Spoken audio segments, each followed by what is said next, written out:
Assalamualaikum warahmatullahi wabarakatuh. Alhamdulillah na'maduhu wa nasta'inuhu wa nastaghfiruh wa na'udzu billahi min shururi anfusina wa min sayyiati a'malina. May yahdihillahu fala mudilla lahu wa may yudlilhu fala hadiya lahu. Asyhadu an la ilaha illallah wahdahu la syarika lah wa asyhadu anna Muhammadan 'abduhu wa rasuluhu sallallahu alaihi wasallam la nabiyya ba'da amma ba'da. Kaum muslimin dan kaum muslimat yang dimuliakan oleh Allah.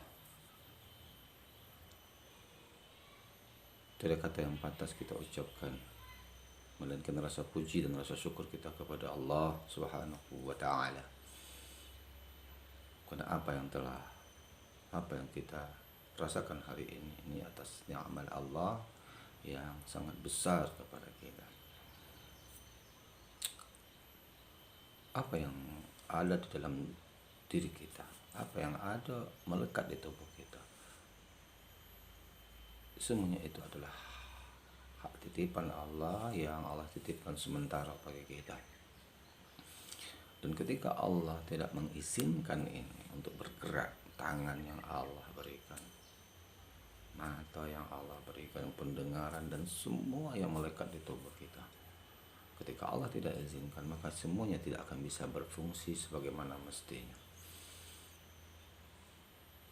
Jadi apakah yang menjadi faktor penghalang kita untuk bersyukur kepada Allah? Padahal ketika kita di kos dan dihargai itu tidak mampu kita untuk mengeluarkan. Coba kita tanya pada diri kita, mampukah kita kasih satu biji mata kita ini dengan uang 1 miliar? Itu kita tak mau. Jadi semua yang Allah miliki, semua yang Allah berikan tidak terhingga, maka sudah sepantasnya kita untuk senantiasa bersyukur kepada Allah. Mudah-mudahan dengan kita senantiasa bersyukur, Allah berikan rezeki yang tanpa terukur. Kemudian salat dengan salam kita hadiahkan kepada Nabi besar kita Muhammad sallallahu alaihi wasallam. Allahumma salli ala Muhammad wa ala ali Muhammad. Kaum muslimin dan kaum muslimat yang dimuliakan oleh Allah. Saat ini kita sudah berada pada bulan Rabiul Awal. Rabiul Awal adalah sebuah momentum di mana lahirnya sosok pelita, penerang dari kegelapan, penunjuk jalan bagi tersesat. Siapa itu? Yakni Nabi besar Muhammad sallallahu alaihi wasallam.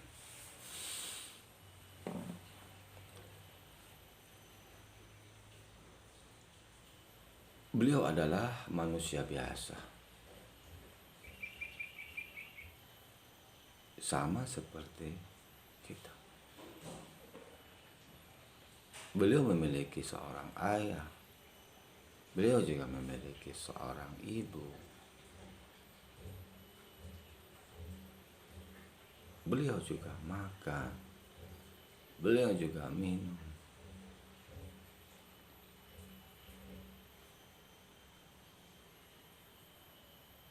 Tetapi dengan komitmen yang ada dalam diri, dia mampu menjadi orang yang terbaik di dunia. Bahkan seorang orientalis meletakkan 100 tokoh terbaik di dunia adalah Nabi kita besar Muhammad sallallahu alaihi wasallam. Apa yang jadi daya jual bagi Rasulullah adalah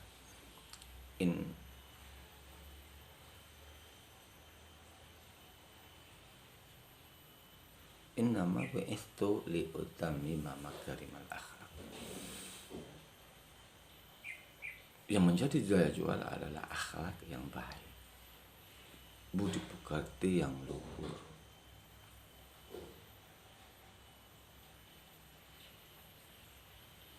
santun terhadap orang tua. Inilah harga jual Daya jual dia bukan harta yang banyak agar disegani oleh sekalian penduduk Mekah, enggak. Tetapi yang menjadi daya jualnya adalah akhlak yang mulia, makarimal akhlak.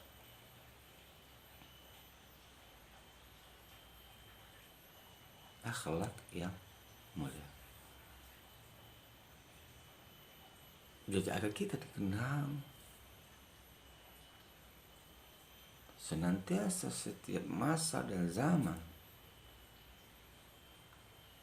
Inilah prinsip yang mesti dipegang oleh setiap muslim, adalah bagaimana dia memberikan perilaku dan memberikan yang terbaik. Perilaku yang baik pada dirinya dan memberikan yang terbaik dengan akhlak yang baik. Kaum muslimin yang dimuliakan oleh Allah,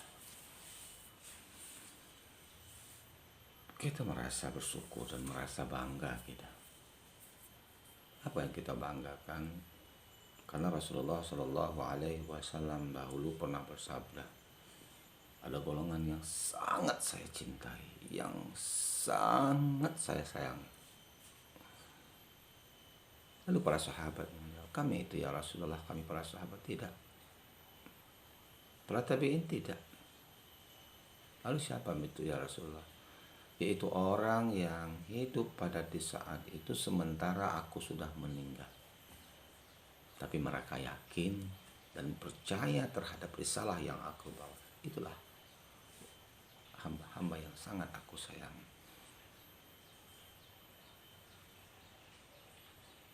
Inilah sebuah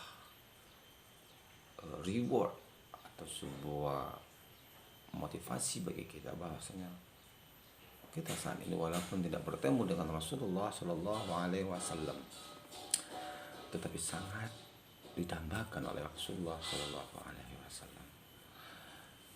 Namun apakah kebanggaan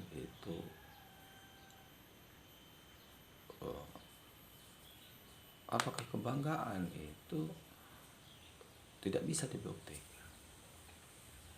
Bagaimana cara membuktikannya? Di dalam surat Al-Fat Allah pernah katakan, A'udzubillahi minasyaitonir rajim. Bismillahirrahmanirrahim. Muhammadun Rasulullah walladzina ma'ahu asyidda'u 'alal kuffar wa ma bainahum tarahum ruk'an sujjadan yabtaghuna fadlan minallahi wa ridwana simahum fi wujuhihim min asari sujud.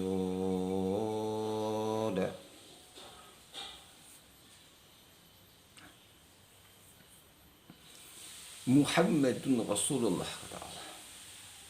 Muhammad itu adalah utusan Allah. Ketika Muhammad adalah sebagai utusan, berarti dia diutus.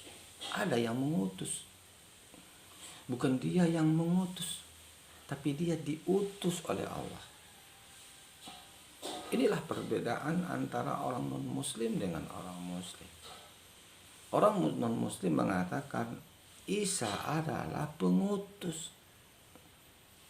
Pada hakikatnya adalah semua nabi, semua rasul adalah nas. Semua mereka adalah utusan. Kenapa disebut utusan? Karena mereka adalah yang diutus. Siapa yang mengutus? Adalah Allah Subhanahu wa ta'ala.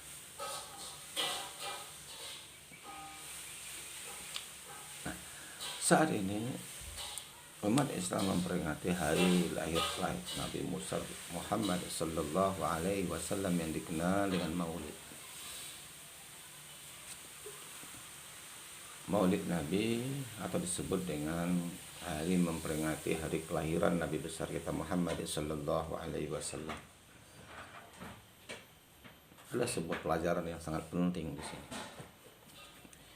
Maulid Nabi besar Muhammad sallallahu alaihi wasallam, memang Rasulullah sallallahu alaihi wasallam tidak pernah meminta diperingati setiap hari kelahiran beliau. Tidak pernah. Ini contoh yang lain. Artinya apa?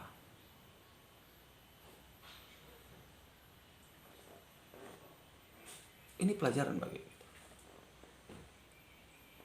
Tidak ada istilahnya ketika hatang hari ulang tahun kita minta hari ulang tahun kepada orang lain, kalau tidak diberikan ngambek, kita tidak sekolah, kita tidak tidur di rumah, berbagai macam. Tidak. Rasulullah tidak minta seperti itu. Jadi bukan dikatakan umat Nabi Muhammad ketika memaksakan kehendak untuk diperingatkan hari ulang tahun. Bukan umat Nabi Muhammad. Jangan paksakan orang tua untuk beli sepeda motor dan beli HP baru di ketika ulang tahun sementara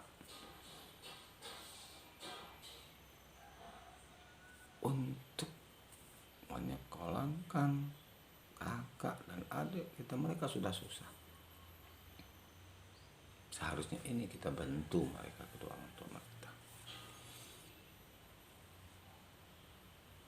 Kaum muslimin yang dimuliakan oleh Allah. Nah ini yang pertama, bahwasanya Rasulullah Shallallahu Alaihi Wasallam tidak pernah diminta oleh Allah. Lalu kapan ini? Kapan ini? Yaitu ketika pada kerajaan Fatimiyah yang dipimpin oleh Fatimah Az-Zahra. Saat itu terjadi perang yang berkecamuk. Bertahun-tahun perang ini terjadi. Dikenal dengan Perang Salib. Ketika itu dikomandoi oleh Salahuddin Al-Ayyubi. Karena kejenuhan kaum muslimin ketika itu, maka ada momentum yang dapat diambil oleh Salahuddin Al-Ayyubi ketika itu adalah untuk memperingati peristiwa Maulid Nabi besar kita Muhammad Sallallahu Alaihi Wasallam. Gunanya untuk apa? Gunanya untuk membangkitkan kiro, membangkitkan semangat para mujahid yang telah lelah menghadapi peperangan bertahun-tahun. Menggambarkan apa? Apa yang kita rasakan hari ini, kesusahan apa yang kita rasakan hari ini, kesulitan apa yang kita rasakan hari ini, belum sebanding dengan apa yang dirasakan oleh Rasulullah. Azizun alaikum ma'anittum harisun alaikum bil mu'minin, kata Allah. Berat, terasa berat bagi mereka. Dia beban kamu. Jadi jangan sedikit-sedikit, jangan putus cinta, minum racun,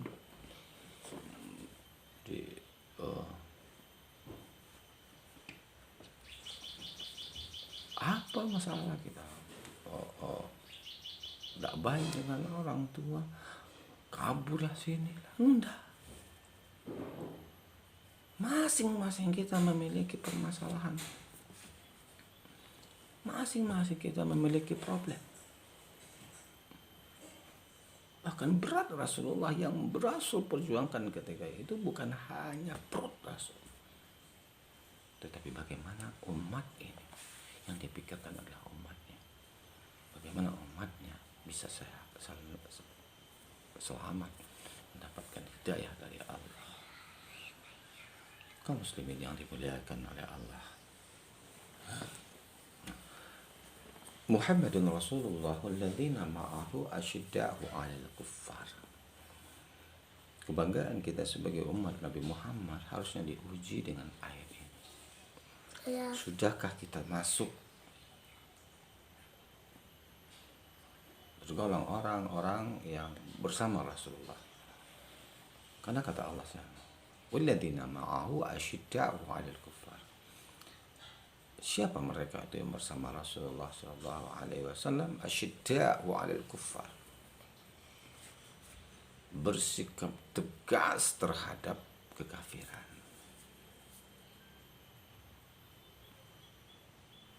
Bersikap tegas kepada kekafiran. Ruhama'u bainahum. Tegas dengan orang kafir, dan saling berkasih sayang terhadap sesama. Apa yang dimaksud dengan tegas terhadap kekafiran? Apakah kita asal bertemu dengan non-muslim kita bunuh, kita bantai? Tidak. Islam tidak mengajarkan seperti itu. Islam tidak ada mengajarkan ajaran-ajaran teroris. Tapi yang dimaksud asyidda'u 'alal kuffar adalah bersikap tegas terhadap kekafiran yang ada di sekeliling kita.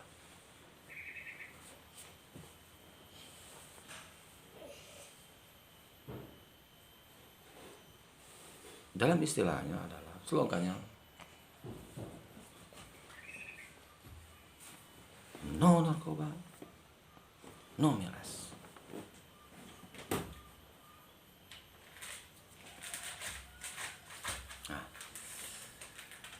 Asyidda'u 'alal kuffar.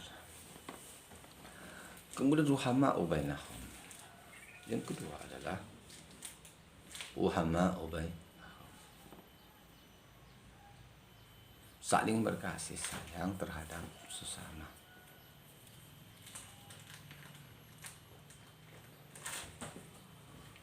Rasulullah Shallallahu Alaihi Wasallam pernah menyampaikan, al-mu'minun fi tawaddud wa tarahumihim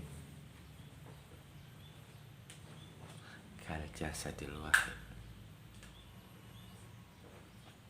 bagaikan satu tubuh. Al-mu'min kal bunyan yashudduhu ba'duhu ba'dah. Orang mukmin ini satu bangunan yang saling kuat menguatkan.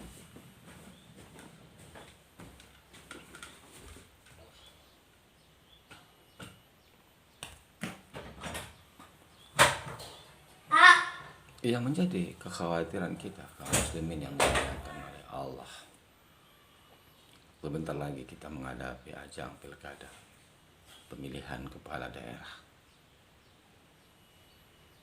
Bagi yang punya hak, sudah melewati umur, sudah mencukupi umur, mari sama-sama kita sukseskan acara pilkada ini.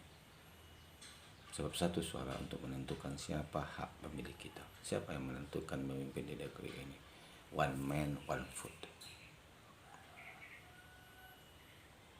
Pilihlah di antara kita mana yang terbaik. Yang jadi pokok permasalahan bukan. Yang senantiasa berulang-ulang adalah beda pemahaman, beda pilihan yang menjadikan kita berantakan. Yang Syiah, yang adiknya pilih Syiah, yang kakaknya pilih Syiah. Dan itu menjadi kontok-kontokan. Padahal dari ketik dibina, akrab mereka.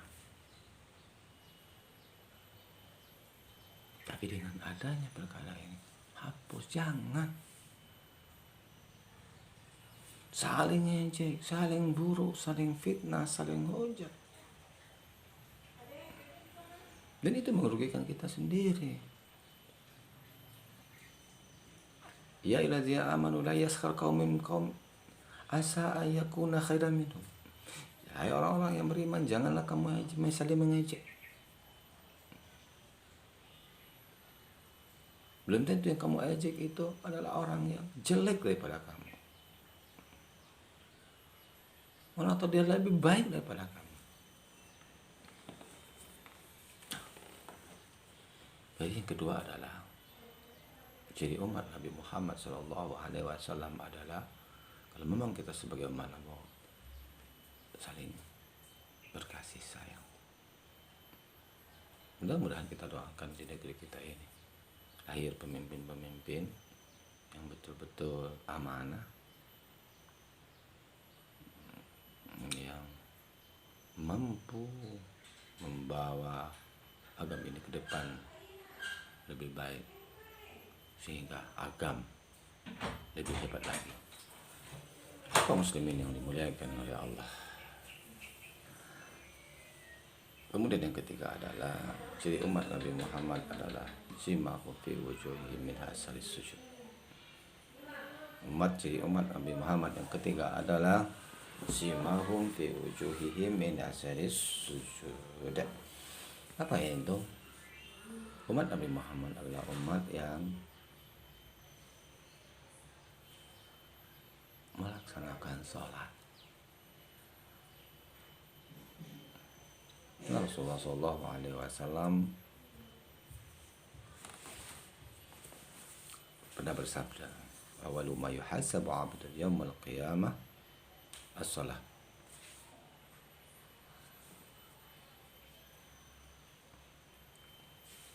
Yang pertama kali yang akan Allah tanya adalah bukan bentuk kamu, ndak.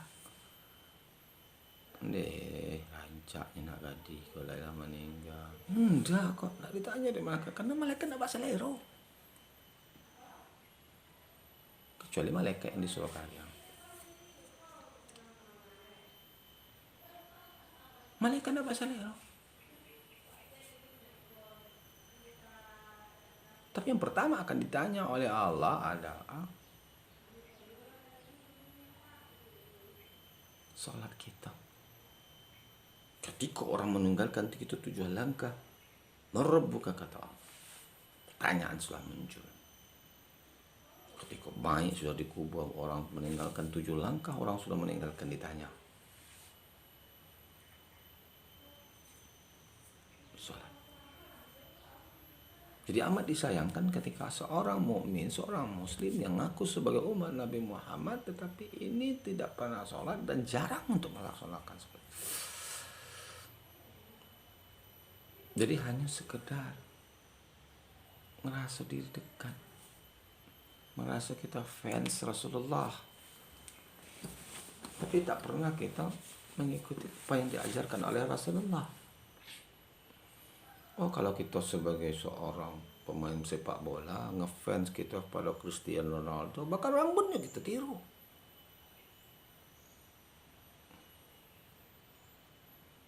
Fans kepada pemain basket, apa yang jadi hobinya kita tiru.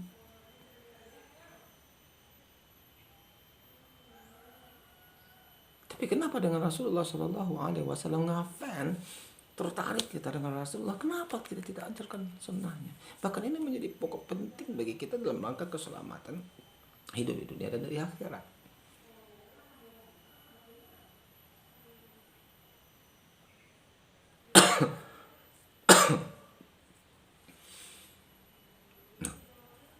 Dan ini adalah kunci keselamatan umat manusia. Terhindar dari perbuatan keji dan mungkar. Salat juga membimbing manusia agar menjadi orang yang kuat dan hebat. Kenapa demikian? Yang kuat. Kenapa dikatakan orang yang kuat? Karena orang yang salat itu sering ngecas kekuatannya. Kapan itu? Di waktu ketika seorang berwudu itu ngecas kekuatan. Badan lelah, badan letih, sudah beraja, kita lelah, masuk waktu zuhur, di tengah hari stres, hafal ini, tugas ini. Ketika di tengah hari apa yang terjadi? Kita berwudu. Ketika air mengalir ke ubun-ubun kita, itulah saatnya kita refresh. Rasakan itu.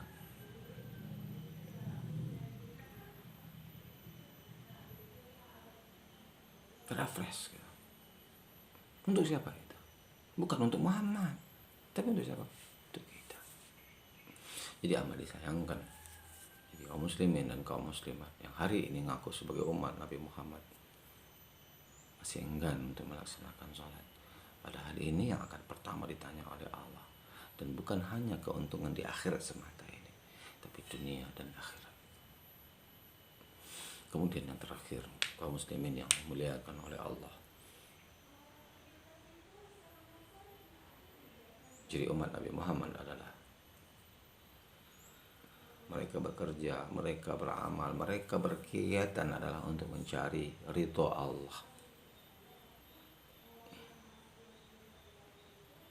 Bapak yang kerjanya di kantoran, yang kehajar kantor, kerjanya kantor setiap hari,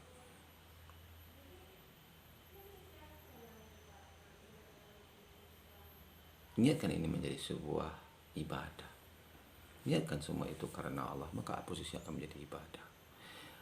Atau kepada adik-adik kita yang lagi sekolahan, yang lagi sekolah, menuntut ilmu. Niatkan ini karena Allah. Jangan karena si dia. Ketika ini karena Allah, maka yakin balasan pasti akan didapati.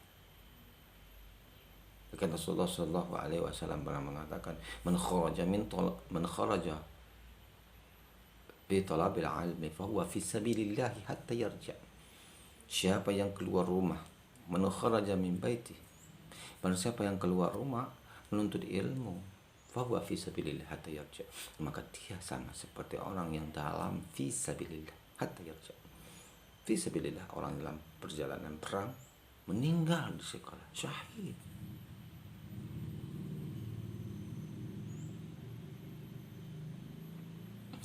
Nah, jadi untuk itu kaum muslimin yang dimuliakan oleh Allah, inilah beberapa karakteristik umat Nabi besar kita Muhammad Sallallahu Alaihi Wasallam. Kebanggaan kita bukan hanya di bibir saja, tetapi sudah diuji oleh Allah. Siapa mereka? Itu orang-orang yang disebutkan pengikut Nabi Muhammad, asyidda'u 'alal kufar, bersikap tegas terhadap kekafiran. Aduk kawan, yang narkoba jangan ditutup-tutupi. Ini mah sampaikan ke ini. Tidak mau ditegas, sampaikan ke orang lain.